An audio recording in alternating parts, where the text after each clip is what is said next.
Thank you. Got everyone coming in. Thank you so much.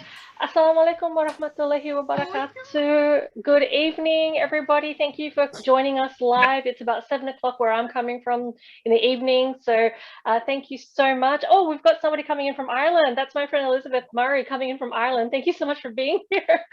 Welcome, everybody. So for those who don't know me, my name is Annie McCann. I am one of the co-founders of the Right Pen Collective based here in Australia. We founded this network approximately 6 months ago, if my math is correct, because COVID's knocked me all over the place. I don't know where we are anymore. But we founded this not that long ago with Uzker and Arksen, the co-founders. They're in the house at the moment. Welcome. Thank you for being here. The idea of the network is really to connect, support and empower Muslim writers here in Australia in an effort to try and find more of their books on our shelves, more commonly like we see Vegemite on our supermarket shelves. I love saying that line. It's just really cool. Being an Aussie myself, I love Vegemite, and I want to see Muslim writers as commonly as we see Vegemite on supermarket shelves. Tonight is going to be a fun one because we're going to be presenting our picture book panel to you this evening.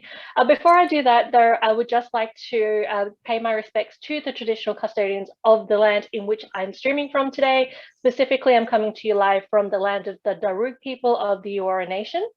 I'd also like to extend my respects to elders past, present and emerging, and acknowledging that the country that we're in is stolen land and sovereignty was not conceded. So tonight I'm very excited to be introducing to you our OG members / special guests, amazing picture book writers, which I think we're all over Australia in this. So I'm very, very excited to introduce you. I think we're all over Australia. Sorry, I just had a bit of a feedback there. Can everyone hear me okay? Yep, yeah. Good. Technical stuff, fun. Okay, so without further ado, I'm going to introduce you to our guests. So firstly, we've got Amal Abou-Eid, picture book author. Hi, Assalamu alaikum, welcome. We have Inda Ahmad Zahri, Assalamu alaikum, welcome. And we have Amran Abdi, welcome, thank you for joining us. So these lovely ladies, we're going to have a bit of a talk to you about the work that they do in picture books. We're going to have a bit of a Q&A happening. If you have any questions, please send them through into the chat. My name for tonight is The Right Pen Collective. Find me in the chat, send me your question directly. I would also like to remind everybody that the Right Pen Collective Network and tonight's panel is a safe place. So any questions and comments that you have for our special guests, please ensure that they're respectful. Any form of abuse or disrespect will not be tolerated and we will remove you from the panel. Also, just reminding everybody that this is a recorded panel, which we reminded you of in the Eventbrite link. So if you don't want to be captured in the camera, please just make sure that your camera is switched off. Okay, so ladies, welcome. Thank you for being here. Oh yes, and I've just, can you please just make sure that your mic's on mute? Thank you. Sorry, just a sec. I'm just going to make sure everyone's muted. Don't know what's happened there. Usually, I think everyone was supposed to be muted when they came in, but that's fine. I think all good now. Live television. Okay, ladies, Amal, Inda, and Amran, welcome. Thank you very much for your time and being here this evening. It's really good to hear from you and see you here. It's very exciting. Really excited. Love picture books. I've said your name very quickly, but I would love to hear from you a little bit more. So please, if you can, introduce yourself and tell us about the books that you have published today. Amal, if we can start with you, tell us where you're from and what you've done. Yes, thank you very much, Annie. Assalamu alaikum and hello to everybody. Thank you for doing this, firstly. My name is Amal Abou-Eid and I'm from Melbourne, Victoria. I've currently written and published 4 children's picture books and in the process of completing and publishing a couple more. And as they're work in progress, other ideas come to mind and then you start to draft other books. At the moment, I've written 4 books. So this was my first, My Muslim Mate, Why Does Mum Wear a Hijab? Well, that's not the right order. Then Tata Remembers, and lucky last was Ramadan Reads. So I started off writing Islamic books about my faith, and then I sort of delved into cultural books. So I guess my thing is to write books about faith and culture. And I come from an education background. So before I was writing books, I was teaching high school kids. I was an English and humanities teacher, and I've always been kind of really, really interested in history. And so that's kind of where my background is, in education, in inspiration, in passing on knowledge and information. And so that's really what feeds my writing. Okay. Oh, I'm so sorry, Amal, can I just stop you there? I'm just going to have to ask everybody to please be muted. I don't know what happened. You were all supposed to be on mute when you came in. I'm very sorry about that, Amal. I'm just going to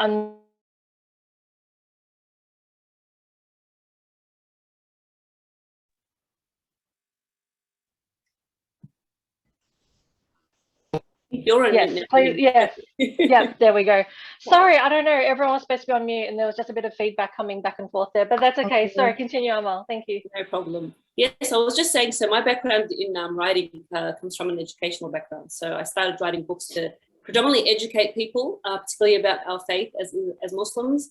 So I often hear people talking a little bit about the differences in their writing and their style.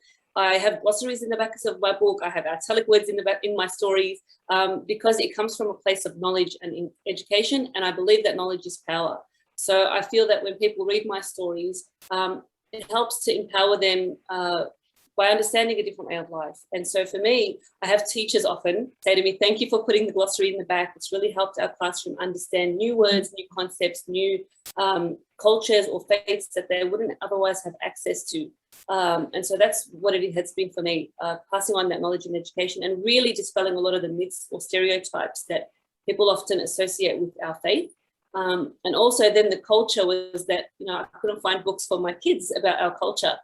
So I come from a Lebanese background, and yes, there are so many books about Middle Eastern cultures, but there was nothing specific to kind of like our village life in the village of Lebanon. And I wanted to tell those stories because I wanted my kids to be proud of who they are and to know their history as well. And, kids, you don't want to go get an encyclopedia. You want them to have fun with the knowledge and learn through a fun way and make it easy and a bit light. So that's where my writing journey kicked off. I love it. I love it. And I have to attest to that. I'm Indonesian Australian. I grew up in the western suburbs of Sydney. And growing up, I didn't see any books that reflected my own culture either. It was only I think it would have been about 3 or 4 years ago, I found one book in a Western bookshelf that had like ancient tales of the Indonesian legends. And I was very excited for that. And I kept wondering, where has this been all my life? Which I think now brings me to Inda. I'd like for Inda to come in because you're of a Malaysian background. Yes, that's right. We're neighbors. We're neighbors. So hi, assalamualaikum, everyone. Yeah. So I am from Malaysia. I'm coming to you now from Brisbane, Yagra country. And I'd also like to pay my respects to the elders past, present, and emerging, who are the traditional owners of this land where I'm living on right now. But I am from Malaysia. I moved to Australia quite a few years ago to work here as a doctor. And I thought that I've always written, I've always loved writing, I've always loved reading, and I was waiting for something to happen to me so that I can write my great novel, but all I did was work, and more work. But then a few years ago, I had my daughter, and it was like a call to adventure, basically. We read lots of books together. I was able to share tons of picture books with her. And, around the time she was about 2, I think we went home on a Malaysian holiday to see family. And I was certain that I really wanted to write something that would that she can have as part of her heritage, but I didn't know the first thing about it. I just had an idea playing in my mind.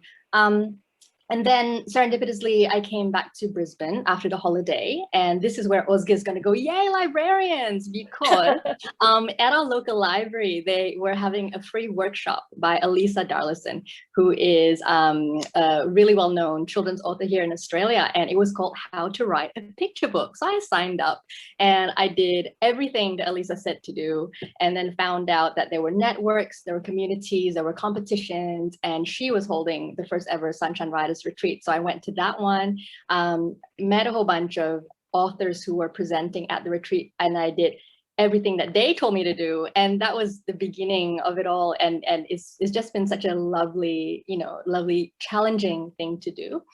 So to date, I've got one picture book officially published that came out in March, and this is Saleh. Saleh is a book about refugees, hope, and kindness, and it was published by Fort Street Publishing and illustrated very evocatively by Anne Ryan, who lives in Melbourne. And tomorrow is the publication date of the story that I had in my head when we were coming home from the holidays. So it's based in Malaysia. It's called Nightlights, and Nightlights is by Little Pink Dog Books. And it was actually the first one that was contracted, but it came out second. And these beautiful illustrations are done by Leslie McGee, who's also in Melbourne, and it's set in my kampong. So Annie will know Kampong, which is that means village in Indonesian village, yeah. Kampong. So that's and inshallah, if we don't have a lockdown this weekend, because there's 4 new cases in Brisbane, if we don't have a lockdown in this weekend, then I will be having a book launch, and Elisa Dallison is going to launch my book. So that's me so far. Congratulations. Thank you. Salamat ya. That means congratulations in Bahasa. Salamat ya. That's very exciting. I'm very excited to get a copy of that book myself as well, because I saw the cover of it. I'm like, that is so pretty, and it's about, you know, Kampung Malaysia. Yeah, it's very exciting. What Leslie's done. She's a magician. You're all magicians as far as I'm concerned. Last but not least, Amran, please tell us about yourself and the work that you've done. Oh, so as you know, my name is Amran Abdi. I've been writing children's books for the past 6 years. I self-published all my books. I've written 7 books to date. I am also currently completing my Master's in Arts, specifically in children's book writing. So that's a little bit about myself. Yes, I do sound English. I'm not English. I lived in Kiwi. I lived in New Zealand for the past 6 years old, from 0 to 6. And then, yeah, we moved to Australia. So I've been living here ever since. A little bit about the books that I write. So my first children's book, entitled The Rainbow Hijab, which follows a tale of a young girl who, upon losing her hijab, uncovers the... Yep, Ozgi has it. Thank you, Ozgi. I've run out of all my copies. I'm waiting for a print run to come. Oh, hang on. I'll see if I can get it. I'll find it for you. I can share everyone on screen. Yeah. No worries. So yeah, it's been wildly successful internationally, specifically in the States. I don't know, something in the water there. They've really it's been really well received over there in the UK. So it's been fantastic. And I think the reason why I decided to go into children's book writing was because, similar to you know, Inda and also Amal, was being a Somali Australian and a Muslim, I rarely found books that portrayed you know, people that look like me. You know, people that were darker skinned, you know, because there's intersectionality with an intersectionality that I had to deal with growing up. And identity was something that I struggled with growing up as a young Muslim woman, you know, like, am I Kiwi, am I Australian, am I Somali, am I Kenyan? I was born in Kenya too, so global citizen right here. So I struggled with that a lot. And I think my writing for me is a way that I express my thoughts. So that's the first book. The other books are all, yes, they are religious books. And I like to explain concepts that are very, very difficult in a light, fluffy, light-hearted manner. So yeah, that's all the books that I've done. Yes, I've self-published all of my books, mainly because I like to have control over, a bit of a control freak. I like to have control over what narrative is pushed. So that's one of the reasons as to why. So I'm very grateful that a conference like this is taking place, because when I decided at 19 years old that I was going to write a children's book, it was sort of like, picture this, like putting your mouth on a fire hose and pulling it to full speed. Nothing graceful about that. It's just a lot of information coming at you all at once. Yeah. Okay, I can just picture that. Yeah, not graceful. So I'm grateful that something like this is here. Had I started off with a conference like this, it'd been fantastic. Like, I'm grateful that I was mentored by a sister that lives in the UK. She's actually a journalist for Al Jazeera. So she was one of my major mentors. So yeah, it's been fantastic. Wow. Well, I have a copy of that right there. I don't know if the light is going to do that. Sorry. Can you see that? It's a bit difficult. Sorry about that. I'll try. Sorry, if anybody else can find it. There we go. Yeah, I did try. But that is a copy of the Rainbow Hijab. Now, all of those books should be available through Better Read Than Dead, which is a bookstore based in Sydney Newtown, and also our festival partners. So a huge shout out to Better Read Than Dead. Thank you so much for your support and for stocking all of our guest books. I know for myself, I've been spending a lot of time on that page, you know, shopping, virtual shopping. So it's free shipping, everyone. You know, like, if you're a reader like me and you're a collector, free shipping is welcome news. So very cool. So once again, thank you to the three of you for being here and for telling us a bit about the work that you've done. Picture books, I have to say, it's quite a niche area. I'm trying to produce a picture book myself, capturing a West Javanese legend. And I'm a content person, and I feel like I'm not getting anywhere with my story because I don't think I can get it to any less than 500 words. Is there a cap? You know, if someone wants to write a picture book, what would you tell them? Is there a cap on the words? How do you go about it? Open floor.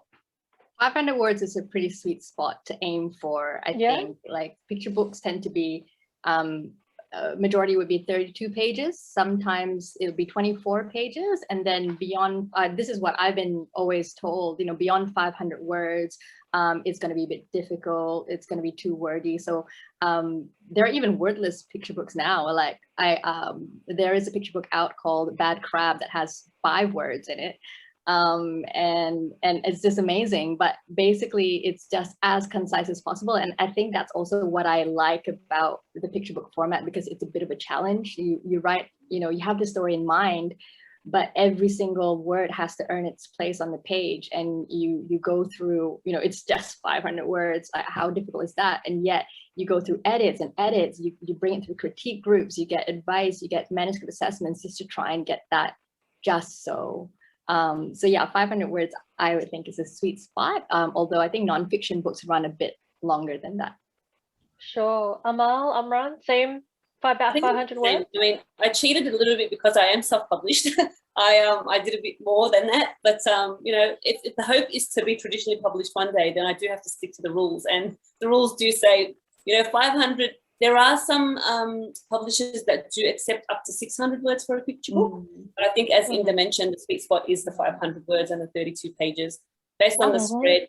And apparently that's the, you know, printing wise and cost wise, that's the best, I guess, investment for publishers, is to have that word count and those page numbers. We're talking distribution, printing, packaging, all of that. So the rules are sort of based around the economy. Yeah, I get that.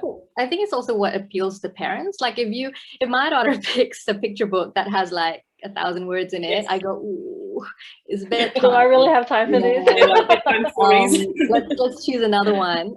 So it's also it appeals to the people who are actually buying the picture books as well, I feel.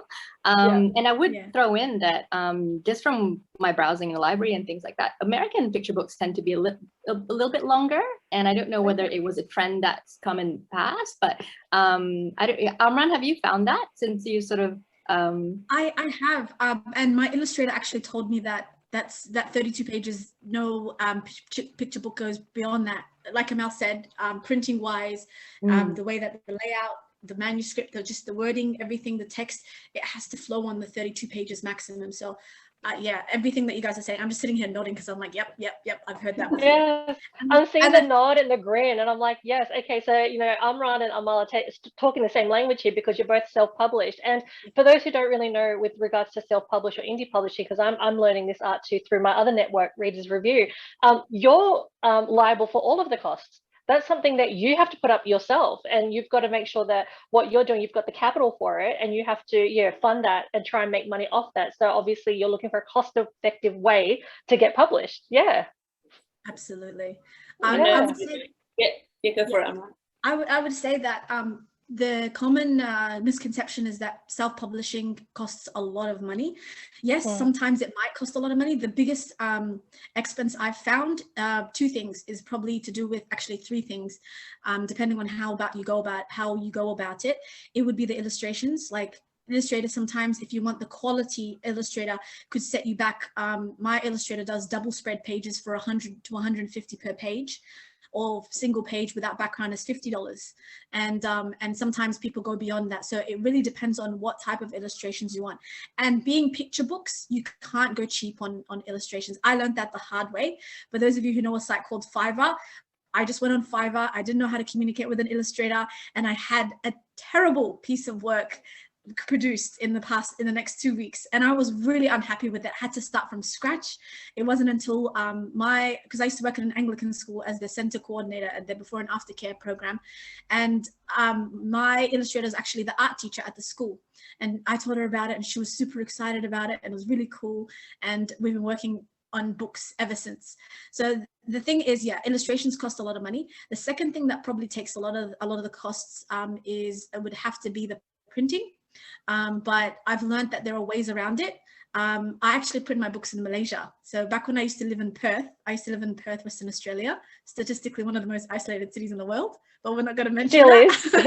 Still is. Still is. Look at COVID. Yes. Also offshore printing. Wow. Yes. And that doesn't cost like to send it back to you either. That doesn't really increase the cost, the cargo. Oh, wow. So what I did actually was so Malaysia's 5 hours from Perth. So I'd literally honestly, I worked it out. I called Officeworks and I said, listen, how much will it cost me to print 100 books? And they gave me a quote of between $3,000 to $5,000. I was like, wow, 19 years old, I can't fork out that cash at all, you know? So I was like, okay, I have to figure out a smart way of going about it. So I did my research, and then I found a local printing house. My ticket plus my hotel plus my food and everything else included, plus 300 books, cost me, wait for it, in total about $1,500. No. Yeah, I am not kidding. 1,500. We need to talk, Amran. Yeah, I was gonna say, I need to share my excursion to Malaysia. next time we're all going to my mom. And we can all visit Inda's family while we're there too. Yeah. I love Malaysia. Absolutely love Malaysia. Absolutely love it. I did a book tour there. But anyways, I digress. So the third cost is marketing. Now, marketing, the biggest thing that I've found is that with marketing, you need to, there's anywhere and everywhere marketing, I call it. So when you're first starting up, you got to be everywhere and anywhere. And I was taking my books everywhere with me. I'd have them in the car with me. I'd talk about them all the time. People were like, okay, what are you doing? I'd Google random events to go to. I'd brush up on my 30-second pitch and be like, right, my name's Amran Abdi. I've written this book. Would you like to buy it? Or would you know of anybody that would like to buy it? Or would you like to plug me into to something? And I was doing a lot of that sort of legwork at first. And then eventually people started coming to me. My brand started, like getting a lot better. I got invited to do an international book tour in Malaysia. I was actually offered a job at a school in Malaysia, but that's a story for another time. And, it's just, there was so many opportunities that just happened to open up. So I think marketing is very, very important in positioning. Instagram is something that's huge. It's a visual page that you can use. Your branding and everything can be used in a very particular manner. So yeah, with traditional publishing, from what I've known from one of my friends that have gone through that route, traditional publishers aren't nowadays, well, the particular publishing house that he's with, they aren't doing a lot of the marketing anymore. So you've got to do a lot of the legwork for yourself. I think it might be different for other publishing houses, but I can only speak for the one that my friend had told me about. So you're right. No, you're right, Amran. You are completely correct. I'm still an emerging writer, so I haven't even got to the publishing stage with my book yet. But what I have learned as an emerging writer myself is, in terms of writing, or even if it's a picture book, it's like 30% of it is your writing and working in-house, and then about 70% of it is connecting with the right people, marketing, getting your name out there. And particularly with picture books, something else that I've learned from another author, and please definitely correct me if I'm wrong, but if you're at like a convention or even in a bookstore and your picture book is sitting up on the shelf, you have literally 10 seconds for that customer to see that book. So therefore that picture has to be quality to then go over and pick it up. And then it's another 10 seconds to turn it around and read what's on the back of it.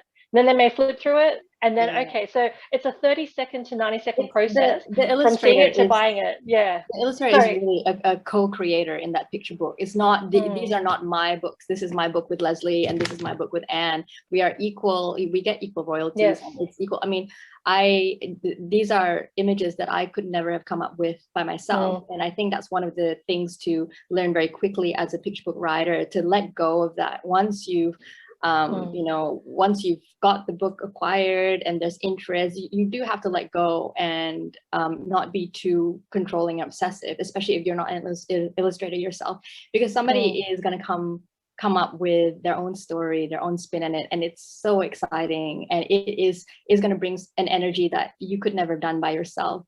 And I think that's really important to acknowledge. And I feel like illustrators get left out a lot sometimes, like I'm part of a couple of book clubs on Facebook, for example, where people ask for recommendations, and it does irk me a little bit when they recommend a picture book by author, but they don't actually write the illustrator as well. And I will always say, by this and this person if it's different, because some people illustrate their own text. It really is equal ground, and I would say that everybody invests in different ways. I think that the author goes out to conferences, pitch it to publishers, carts it around the idea before it even comes to fruition for maybe a lot longer. And so that's the investment that they've put in. And obviously it's their idea and their story and their words. And that is a lot of work as well. But once it lands in the illustrator's hands, it's like art supplies. Dude, art supplies are so expensive. And, you know, the years and years of art study, art school that they've gone through, you know, the years and years of daily sketching just to get that good, that is immense. And it's an honor actually to work with someone of that caliber. Yeah. Sorry, definitely. can I just add to that? And Yeah. also, sorry, just quickly, when you are in a bookshop and you see your book, like turn it out so that it's on display. Don't hide it in you know, just fine first, so that just bring it out. That will increase cover your, first. Yeah. your how many seconds, Annie? 30 seconds? Yeah, it's like 30 to 90 seconds I heard from an author, and he wrote a novel. So you know, in terms of like getting that attention from a customer, whether it's in a bookstore or in a convention or a marketplace, it's like that total time, that relationship you have with a potential buyer, and you know, from them coming into the store, it's about 30 to 90 seconds. So you really have to hit the mark. A bit smaller. Yeah. Well, it's more the attraction, I guess. Yeah, Amran, sorry, you wanted to say something? Yeah, no, by all means. I was going to add to what Inda was saying, that about you have to develop a good relationship with the illustrator. You're going to be working. I 125% agree with the point that she made about, you know, making sure that the illustrator is the co-creator.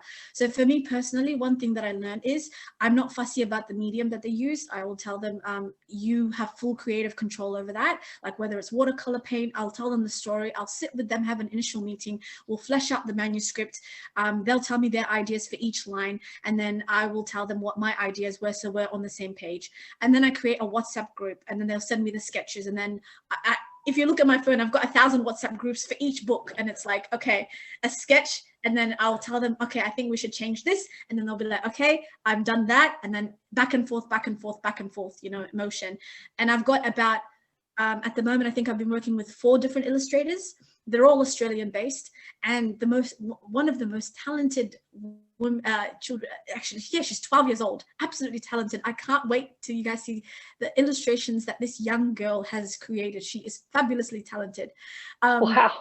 Yeah, so it's just like, it's about having that proper communication, because if you do not have proper communication, a lot can be missed. I learned my lesson through Fiverr. I was shocked at what that was like a fine here quick. Yeah, that was a slap in the face. I was like, no wonder why they call you guys Fiverr. Even though it cost me about a few $100, I was like, okay, lesson learned. Oh, learned a hard lesson. The point that I wanted to make about the cost as well was revenue for I'm self-publishing an indie all the way. Like, I love traditional publishing, and I know that it has its benefits to it, but with self-publishing, I'll give you guys an example. The revenue was a lot higher. J.K. Rowling, she makes 10% of the royalties, 10%, and generally it's anywhere between 5 to 10%. From what I know, I could be terribly mistaken, but that's the price. That's the percentage wise that, you know. And imagine J.K. Rowling was getting at least 50%, like, and she's super wealthy. So that was another thing for me to think about as well. And it's easier for you to create a business alongside your books. So I sell the Rainbow Hijabs alongside it, and I sell you know, I've got dolls coming out, and with my other books I've got board games coming out. So there's a lot of cool things that you can sort of spin off it, because you've got that full control.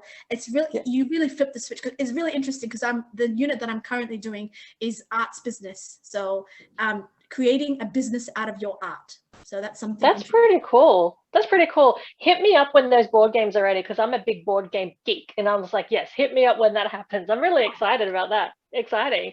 Amal, was that the same sort of experience with you, because you're a self-published author?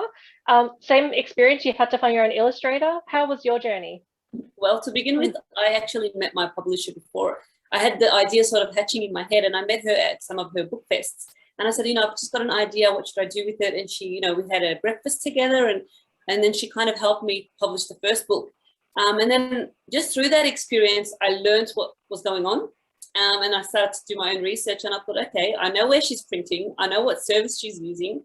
I can do this on my own. And I was lucky enough that my sister was my illustrator, actually. It has its pros and cons. And I know she's watching. But, you know, so my sister illustrated 3 out of 4 of my books. And so when I realized what was going on with self-publishing, and I thought, Ingram Spark, I can do this, we then were able to self-publish the second book. And so working with my sister on that, she designed the books, she was able to upload them onto the software. You know, if I had to do it on my own, I'd have no idea. And I might have gone down the same route as Amran with Fiverr or something and lost a bit of money. But I was fortunate enough that I did pay my sister, but she gave me a good deal, mates rates. And then, yeah, with the Tata Remembers, I met Kara. Kara's a local illustrator. I met Kara through something that I wanted to do for my sister. So I wanted an Eid present for my sister, and she does family portraits.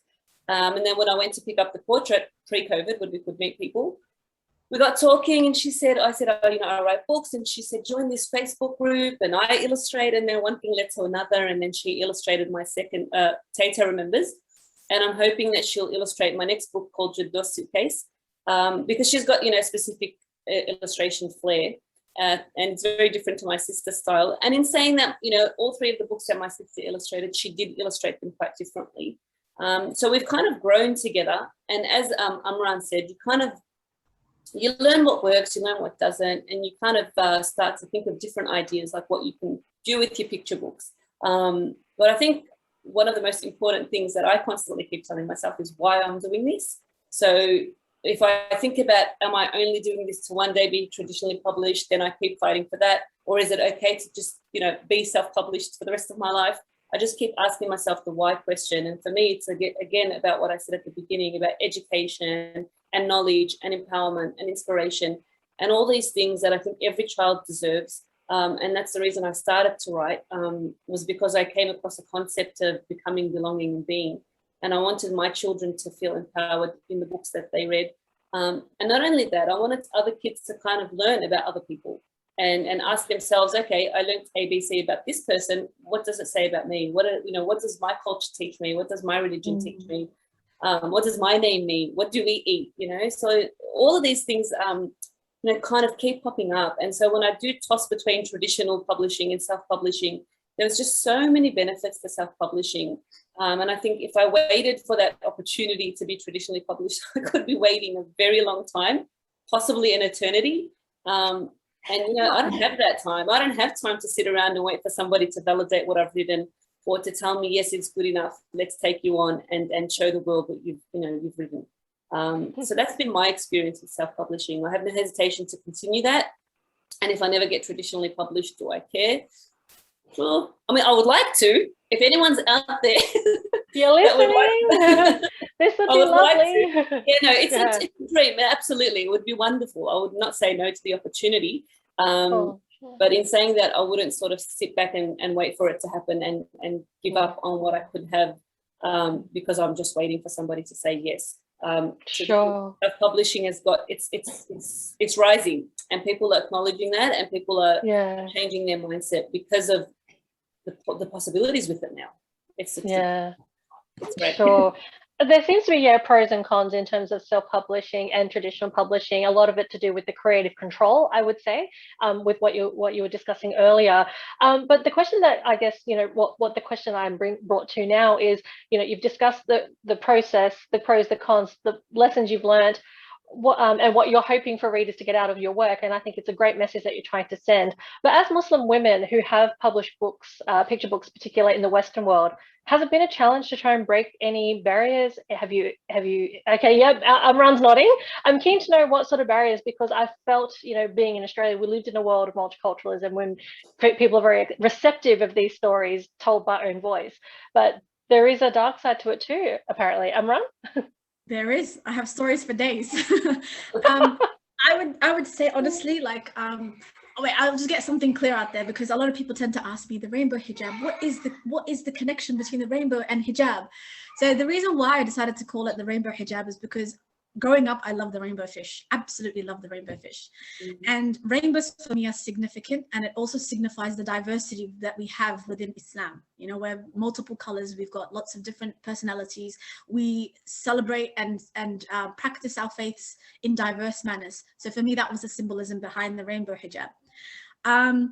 So I ended up doing a few interviews actually back in Perth with the Sterling Times. I managed to be at an event and I met a local MP, and then she passed my number on to a reporter, and then she did an interview, and we managed to make it to the front page. And the thing that happened afterwards, I don't think I was quite prepared for it. A lot of the slandering, a lot of the, you're trying to indoctrinate young women into wearing the hijab and force your own, something that Auntie Pauline Hanson would say, I call her my auntie because, I don't know. You never know one day what might happen. She might actually become our khaltu one day. But anyway, like you start to have people that say these nasty negative things. When I had my book writing, my book launch, I had a nasty message said to me by one of the men, and he was just spewing hate. And then like within the Muslim community, multiple times I've been slandered and been told that you are in support of this particular group of people. And I said, listen, you've never read my book before. Pick up the book. It's very short, it's a few words, honestly. If you need help reading it, I'd be happy to help you, at any time. So I think you need to learn to be strong-minded, duck off a water's back, deal with it, that and understand that people have never, they're projecting their negativity, and also fear. One thing that I noticed is when people fear of the unknown, they start to become very defensive. I'll give you guys a short little story about what happened to me in high school. So I was bullied at high school. I hated high school. Never want to go back there ever again. Anyways, and one of the boys one day was joking with one of his friends, and he stood behind me and he was signaling pulling off my hijab. And I was so scared and shocked. The teacher walked out of the room to get some photocopies. And I'm looking around like, is there an ally that I could rely on, or somebody that could be able to help me? And one of the boys, he locked eyes with me and just continued on with his work, and his friends were laughing with him. And that left a really negative, salty taste in my mouth. It wasn't until I became vocal about being unapologetically Muslim that I actually became good friends with that same guy, which was surprising. Yes. Curiosity. He was just very curious. So likewise, a lot of the people that tend to spew a lot of this hate, they have no idea what they're talking about. It's coming from a place of ignorance. And, knowledge is power. And our books are doing that. So that's why I love publishing books. I've been bitten by the writing bug, and it's not going away. Oh, go forth and write, Amran. Keep it going. I love it. And you're right, like a lot of this, negativity, I've come across this ourselves. Like even when we just had an article in The Guardian about our event, there were negative comments, which I didn't read because I never read a comment section.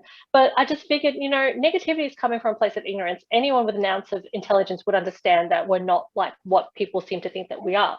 And, the reason why, books are being produced is because obviously we're coming from a place of intelligence, and we're trying to send a message that we're all just people at the end of the day. I don't remember how many times I've said that. We're just people. We're just people, right? Like we have lives. We just go to work. We chill. There's nothing wrong with that. So powerful story, Amran, and thank you for sharing that with us. Amal and Inda, did you ever? I'm really have that sad sort of that all of that has happened to you, Amran. I think it's really unacceptable. But I now feel even luckier than ever because I don't feel that I've ever had any pushbacks being a Muslim writer. I haven't had any extra challenges just because I'm Muslim or Malaysian or Asian. I have challenges from a baby who doesn't want to sleep at the moment. And I have challenges from just being an inspiring and emerging writer. I mean, there's lots of challenges already just trying to get through, trying to get a traditional contract and trying to kind of keep up a writing practice. But maybe I've just been so lucky. Everybody around me has been really supportive. I'm the girl who would go for a workshop at QWC, the Writers Center, and I can email them ahead of time to say, is there a free room where I can do Maghrib prayers, because it's around that time. And sorry, just a sec. That's all right. It's all right. Just while Inda, you're right. Yeah. And or at the conference, I'll be hovering around trying to find a place to just do, salat for 5 minutes. That's all it takes. And I feel like I've never had any challenge trying to keep up my faith. Alhamdulillah. So and in my stories, I think when I'm writing a picture book for children, I have to confess that I don't necessarily think about writing for a Muslim child. I'm writing for a child. And yes, some of my books are deliberately Malaysian. The characters are deliberately Malaysian because that's something that I can bring to the table. And I have one book in progress where the character is deliberately Muslim. But every once in a while, I will get a little reminder of why it is important to have Muslim representation in picture books. Can I share a couple of stories that just happened recently?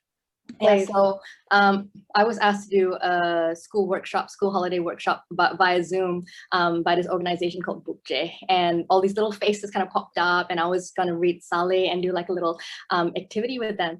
And at the very beginning, I said, good morning and selamat pagi, which is my own language, and then I said assalamualaikum, and these little faces just went like that, and it was kind of sweet and cute because they weren't expecting it, but it also made me kind of lonely because they weren't expecting it. Like they just weren't, I don't know, maybe they weren't expecting someone who's a presenter or a teacher or someone like that to use what they have heard their parents use at home or their family use at home. And that kind of got me thinking, it just shows a bit of inequality in terms of representation. In the mainstream. And then a couple of days after that, a couple of my daughter's friends, she's in prep, so some of her girlfriends came over for a play date. And just before, my friend had gifted me a cushion for my sons, and they had, their names in the front in English and then Arabic khat or calligraphy in the back. And one of my friend's daughters is a lovely Iranian girl, and her parents still speak to her in Farsi, which I think is absolutely beautiful. She came in, she saw the cushion and saw the Arabic script, and her eyes went like this, and she went, "That's my language." And it's, it's just that kind of like that moment where it just really tells me that representation matters, and it matters so much because these kids need to see themselves in stories. They need to see other people as well, for sure. And so I'll write for anyone. I also have characters who are an octopus, a fox, and a raccoon dog, and I think they're non-denominational. But like, it's nice to have, especially when it's something that we can bring to the table from a place of knowledge, from a place of experience, lived experience. It's nice to add that to the bookshelf. 100%. Just on that, Inda, I wanted to mention, because I've sat a lot of diversity panels in the past, and growing up in the Western world, watching movies, like I never saw a Muslim hero. They were always sort of painted as the villain or a terrorist, if you will. And it was only like the last 3 years, Ms. Marvel Kamala Khan sort of came out of the woodwork, and she's a superhero. And I was like, whoa, it's the first time a Muslim superhero. Are you kidding? Like, where has she been my whole life? And that's what I mean, like representation matters. And like, I think I mentioned in another panel as well, like I actually gasped at the TV when I saw a hijabi on a Maybelline ad and a dishwasher, a Vanish ad. And I was like that's exciting that, that you see a hijabi on TV, but that just goes to show how rare it is. If I'm standing in my living room gasping, as every other non-hijabi girl, she's got the same problems as everybody else. It's just that our faith is at the same time very personal, like what we have between us and Allah subhanahu wa ta'ala is very, very personal, but there are so many aspects of our faith that are so visible as well. Hijab, going, praying 5 times a day, a whole month of not eating when everybody else is going for lunch. Those are very, very visible things. We're having power naps and everyone else is going out for lunch. That's what we're doing. Sunset.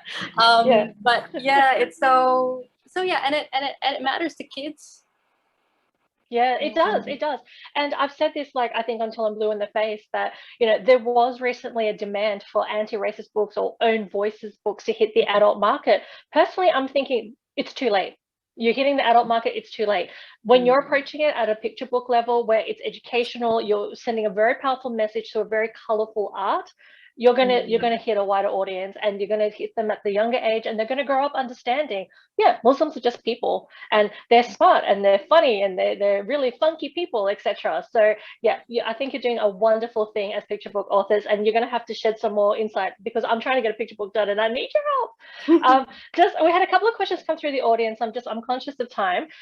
One of the questions, this is more for the self-published authors, so I'm just going to ask that question, and then our co-founder Arxton will like to ask a question as well. So the first question for the self-published authors were, do you use prints like offshore, like Amazon or Ingram Print? Sorry, I think I've got the chat here. Ingram House. So that was a question they wanted to know, and if it was financially rewarding.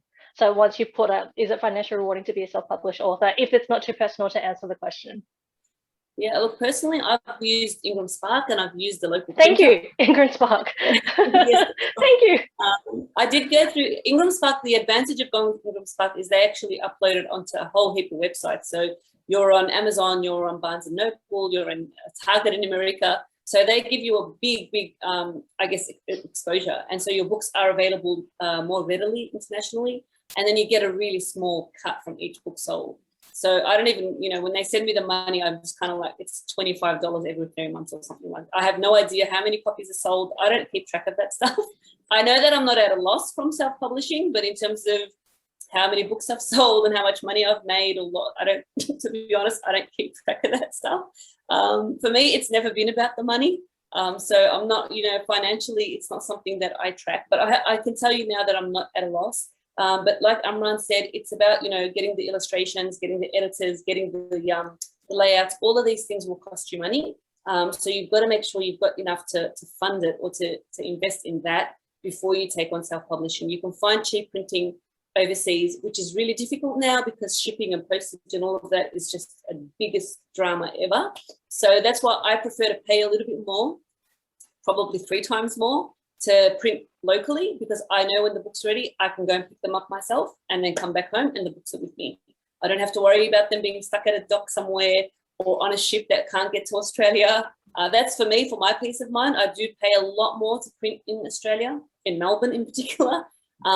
You can print things a bit cheaper through Ingram Spark, but again, it just depends on how much, profit you want to make. And then there's, like when you print something like a soft cover book, so this is a soft cover book compared to hardcover.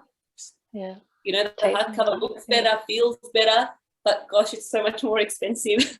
Not only to print, but then to post, because you're printing. Sorry, Amal. Yes. Do you have a copy of My Muslim Mate with you? Because that's a book I really, really want to get. My Muslim Mate. How good is the name of this book? Yes. And somebody suggested once that I should change it to My Muslim Friend, because it'll be more. I know. I'm like, no. So it's Muslim Mate. Aussie Muslim kids. Aussie. yeah. So I stuck to it. This is my first book, baby. So this has a soft spot in my heart. So yeah, this is My Muslim Mate. This is the one I did with Ali's books. So this was my introduction to the publishing world, and I've learned a lot since then. It's been 4 years, I think. And yeah, so 4 books, 4 years later, and a few more on the way. It's been a very fun journey, and I encourage anybody and everybody to give it a go if they're so inclined. Wonderful. Amran, same with you, financially rewarding, same experience? Oh, are you muted? Whoops. What happened there?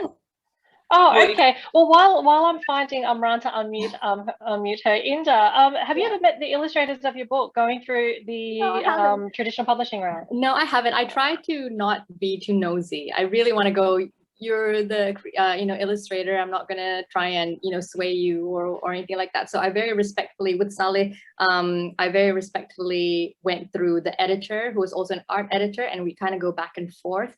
And then on the day it was published, we had a phone call, and that's the first time we actually spoke to each other and heard each other's voices.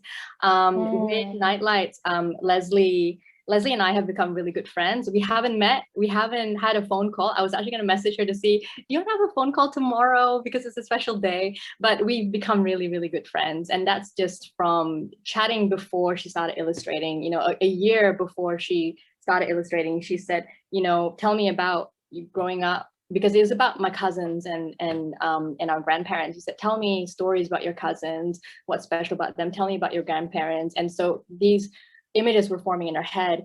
And I got my mom to just send her some pictures of my family. And I said to her, you don't have to draw my family. You can just mix and match or whatever. But she followed my grandparents to a T. And, you know, it's just so special opening a picture book and seeing my grandfather, my late grandfather in there. But they were, so Little Pink Duck books were very collaborative. Every time Leslie finished a spread, I would be included in the email so that I can give comments. I didn't have to give very many comments, but maybe just a little cultural tweaks here and there. And then we just, even now that the book's done, you know, she still kind of messages me every Friday just to check in to see how I'm going, which is so special. And I really think that I found a friend there. Yeah. Oh, that's lovely. So Inda, can you just show us very quickly the cover of Nightlights? Because we talked about this and we're sure that that's Inda as a child on her title. I think so. That's Hang gorgeous. on, I'll show you another one. Of your grandpa. Is it inside. kake? Is that kake in your language? We say kake in No, we Bahasa. say, so I retained the Malay words for tokma, for granddad and grandma, which is tokma, which is grandmother. Oh, tokma, yeah, tokma. Datuk, Yeah, atuk, tokma. you know, yeah. I know that one. There's another one where I think that's Mashallah. well. That one there, that's me. That's gorgeous. And I'll show you my grandfather, who we love so much, and we miss very much. That's my grandfather. He's wearing a pechie, just like Indos do. My grandfather wore the exact same. It's exactly. So that was, black, and again, like, it's, you know, pechie. I feel like in both my books so far, you know, Saleh is a Muslim name, an Arabic name, incidentally Muslim. Yes, there's a high proportion of refugees from Muslim countries, but there are also refugees from Asian countries, from Africa.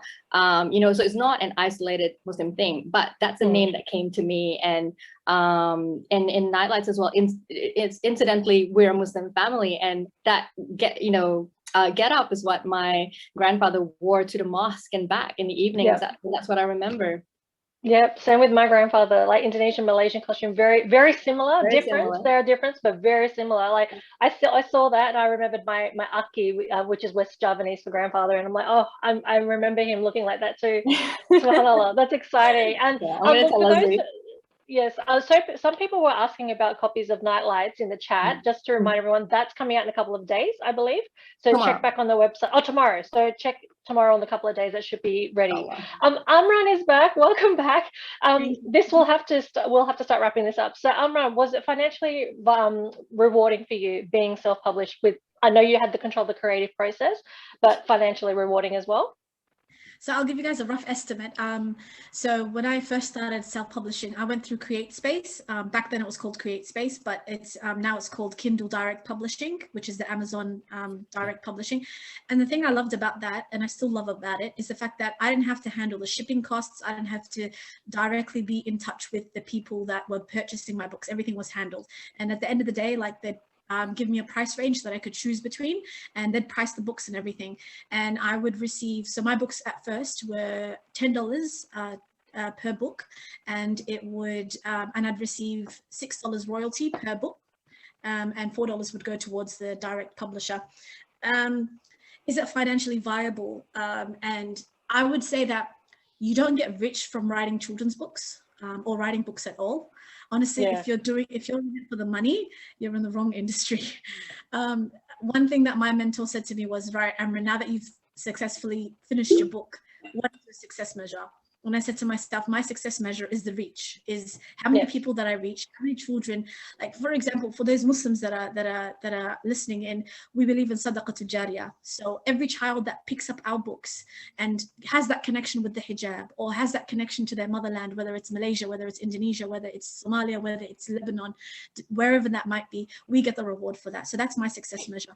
However, I am very strongly entrepreneurial, and I love business. So there are other ways that you can generate income from your books, and that is the book readings, the author visits, the library visits. Every counsellor school, they have a specific budget, about $300 that the government gives to them, I think, per term for author visits and stuff like that. So tap into that, I would say. Also, know your value is something that I would say. A lot of the times you tend to think that because I'm self-published or because you're inexperienced at first that you shouldn't be charging a certain amount, but that's the standard flat rate, and every year you can add a certain amount to it. Yeah, also with my Rainbow Hijabs, like the hijab business, alhamdulillah, it's doing well, and that's a way that I make generate income. There's also a group that I was a part of. It's called 20 books to 50K. So the more books you write, the more revenue you get. So just keep writing. And, you know, I'm not going to lie and say that, you know, money isn't important and you need money to make money. And, you know, it's something, it is a business at the end of the day. So you need to have revenue that's coming in some way, shape or form. And I'm a single mother of 2 kids, so I need to be able to provide for my children. So at the end of the day, yeah, I would say that it's worthwhile, but you got to be very smart and particular about exactly how you're going about it. Yeah, thank you very much. Yes, Inda, please. I was gonna just give my 2 cents from the traditional public point of view as well, because when you Amran mentioned before, you know, J.K. Rowling gets like 10% royalties, and that's like so depressing, right? So yes, royalties are you know pretty small for picture books. You split that royalty with your illustrator, so you get like 5% each. But there are other revenues. Amran said author visits. So the Australian Society of Authors, the ASA, they actually have a page called recommended rates of pay. So if you go on a panel, if you go for an author visit, if you go on a workshop, and even Zoom in you know our day and age, there are recommended rates of pay. And I believe that librarians in schools actually follow that to a T. So you don't feel like you need to like negotiate or something like that. This is standard, and they're decent. And also in Australia, mashallah, what a great initiative is that authors who have their books in libraries also earn from that. It's called lending rights, and they get paid out. I can't remember whether it's every year or every 6 months, but that's lucrative as well. So I posted this on the ABC Book Club, and there were like hundreds of people who up to that point had been feeling really guilty about, or Cheryl was saying, yeah, paid every year. They were feeling guilty about borrowing books from the library because they thought that the authors would be missing out on royalties and stuff. But actually, lending rights is something that my fellow authors who've been doing this for a few years, they look forward to that every year. So there are you know, ways to make a living. It is hard, it's not easy, but it's not just that little royalty. Yeah. Wonderful. Thank you so much. I got a message from Aksan. She did need to ask a question. I believe we may have answered her question while we were talking. So thank you anyway, Aksan, for buzzing me on that. With the 2 minutes that we do have left, firstly, I want to thank the 3 of you for being here. Thank you so much for sharing your wisdom with us. I felt this was a very insightful and entertaining panel. I learned a lot from the 3 of you, and I can't wait. We're going to have to keep in touch. There's more that we need to discuss. I could talk all day. To the viewers, thank you very much for being here and for the questions and comments that you've sent through. I hope you got a lot out of this as well. Just a little bit of fun to wrap this up. I'd like to ask the 3 of you some rapid fire questions. So don't overthink it, just rapid fire, okay? Tea or coffee? Amal? Oh, decaf coffee. Okay, Inda? Coffee. Tea? Oh, coffee. Okay. Amran? Coffee. I'm a huge coffee snob. Oh my God, I'm like 3 against 1. I'm a tea lady over here. Oh my goodness. Okay, for your own personal reading, if you have a time to read, do you like a standalone book or do you like investing in a series? Amran? Series. Yeah? Inda? Standalone. Standalone? Amal? Series, a whole world of characters. Series? Yeah, a life of I used to love the series myself, but you know, lockdown, I don't read as much as I'd like to. I wish I could read more. If you were given a chance to win $10,000, would you jump out of an airplane, go skydiving, or bungee jumping? Amal? I've been bungee jumping, so I'll go skydiving. Okay, yeah, Inda? Oh man. Or just keep your money, she says. Can I go deep sea diving? It's kind of the same. I'd much rather be under a body of water than in all that open Fair space. enough. So she's going for a third option. Amran? I've been skydiving, so bungee jumping. Wow. Okay, I'm gonna have to go skydiving one day. Such brave ladies. All right, my last question to wrap this up. If the 3 of you had an opportunity to place Monopoly with a superhero, Who would you play against? Amran, I'll start with you. Oh my gosh. Captain America. Yeah, cool. Inda? Aang, the Last Airbender. Cool. And Amal? Oh goodness, I'm still trying to think. The first one that came to my mind was Thor. Don't ask me why. Thor? Well, he's a We know superhero. why. We all know why. We all know why. Yeah, man. Don't act like we don't know. See, I was going to say Get it, not T'Challa, me. Black Panther. I was going to say T'Challa, Black Panther, because he's like one of my favorite superheroes. I've got pop Funkos, but he'd probably kick my butt because, you know, they're like the most intelligent country in the world that's hidden from everybody. So he would probably kick my butt with Monopoly. So, oh, that was fun. Thank you so much, sisters, for that. That was a lot of fun. And thank you very much for being here. Jazakallah khairan. Once again, everyone, thank you for being here. You can catch up with these ladies through social media or contact us through the Right Pen Collective on our socials. And please head over to Better Read Than Dead and catch their books that's on their website. And the links was in the chat. It's also on our socials. So thank you. Wassalamu alaikum wa rahmatullahi wa barakatuh. Thank you. Thanks, everyone. Bye. Salam.